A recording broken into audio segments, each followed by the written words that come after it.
Hello everyone, welcome to my YouTube channel IGNOU student zone. आज के इस वीडियो में मैं आपको डॉक्यूमेंट्री क्रेडिट के बारे में बताने जा रही हूँ। इस वीडियो का बिना स्किप किए पूरे एंड तक देखिए ताकि आपको इस टॉपिक से रिलेटेड जितने भी डाउट्स हो सारे क्लियर हो सके।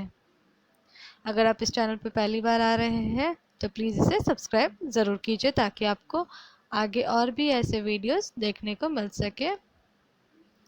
तो ये है ब्लॉक 2 IBO 4 का यूनिट 6 का टॉपिक 6.4 में है डॉक्यूमेंट्री क्रेडिट दिस वन।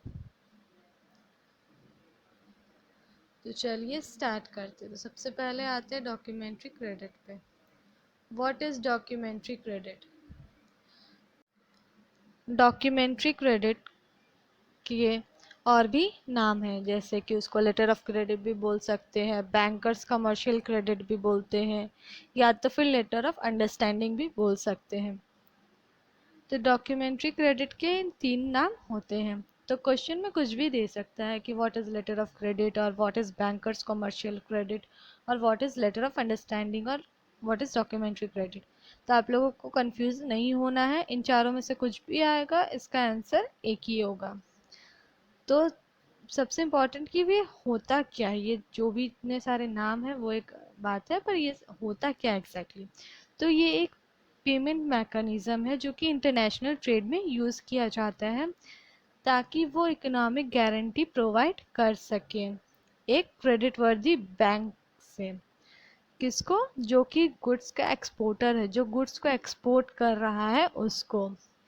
ये एक तरह का अरेंजमेंट भी बोला जा सकता है इसको, जिसके अंदर क्या होता है कि बैंक जो है वो किसी भी बायर के रिक्वेस्ट पे या खुद के इंटरेस्ट रिक्वेस्ट जो भी बोले, तो उसके रिक्वेस्ट पे बायर बायर के रिक्वेस्ट पे एक पेमेंट करता है सेलर को, जहाँ पे उसको बहुत सारे स्पेसिफिक डॉक्यूमेंट सबमिट करने पड़ते हैं। मतलब इन शॉर्ट ये बोला जाता है कि जो बैंक है वो बायर के कहने पे, बायर के रिक्वेस्ट पे सेलर को पेमेंट करता है, लेकिन उसके लिए क्या होता है, उसको कोई स्पेसिफिक डॉक्यूमेंट सबमिट करना पड़ता है।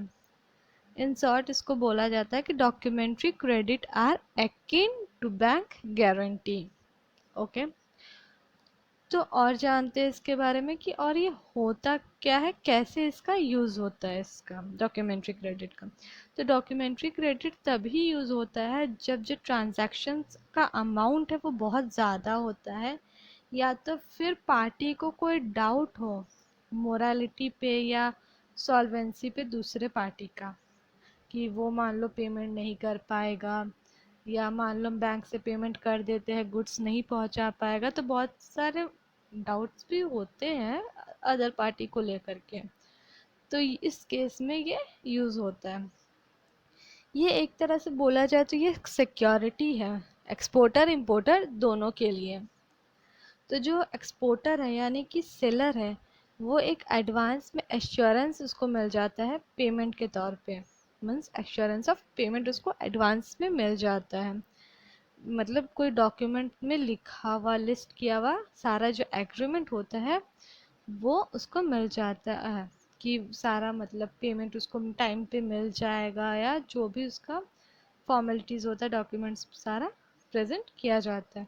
और बायर को ये एश्योर दिया जाता है बैंक से कि वो बैंक जो है वो पे कर देगा पैसा, unless the seller has submitted all the documents strictly.